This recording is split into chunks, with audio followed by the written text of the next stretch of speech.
നമസ്കാരം മക്കളെ, നമുക്ക് പഠിക്കാം. ഇന്ന് നമുക്ക് എയുടെ ചിഹ്നം വരുന്ന കുറച്ച് വാചകങ്ങൾ എഴുതി നോക്കാം. ആദ്യം എഴുതുന്ന വാചകം പേനയിലെ മഷി കഴിയാറായി എന്നാണ്. അപ്പൊ പേനയിലെ എന്ന് എഴുതണം. എയുടെ ചിഹ്നം വരച്ച് പാ വരച്ചു. പേനയിലെ യാ എഴുതി എയുടെ ചിഹ്നം. ഈ ലേ എന്നാവാനായിട്ട് എയുടെ ചിഹ്നം വരച്ച് ലാ വരച്ചു. ലേ. എ എന്ന ചിഹ്നത്തിനായിട്ട് നമ്മൾ എയുടെ ചിഹ്നം വരച്ച് പാ വരച്ചു. എ എന്ന ചിഹ്നത്തിനായി എ എന്ന ചിഹ്നം വരച്ച് ലാ വരച്ചു. പേനയിലെ മഷി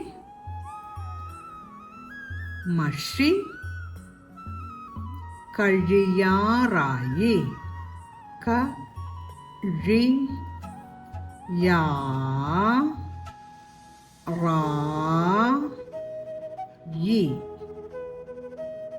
എങ്ങനെ വായിക്കാം? പേനയിലെ മഷി കഴിയാറായി. അടുത്തത് നമുക്ക് മലയുടെ മേലേക്ക് കയറി എന്നെഴുതാം. മലയുടെ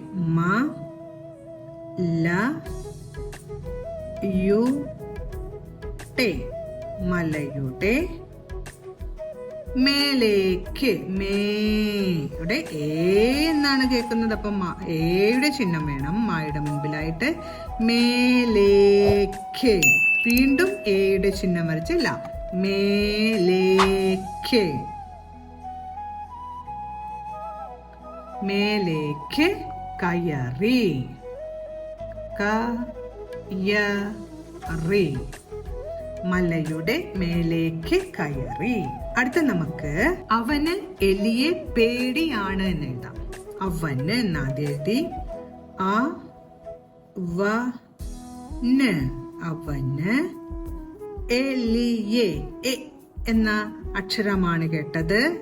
എന്നെഴുതി.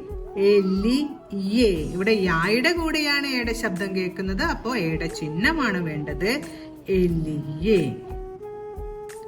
പേടിയാണ്. പായുടെ കൂടെയാണ് എയുടെ ശബ്ദം കേൾക്കുന്നത്. അപ്പൊ എയുടെ ചിഹ്നം വരച്ച് പാ വരച്ചു. പേടിയാണ്.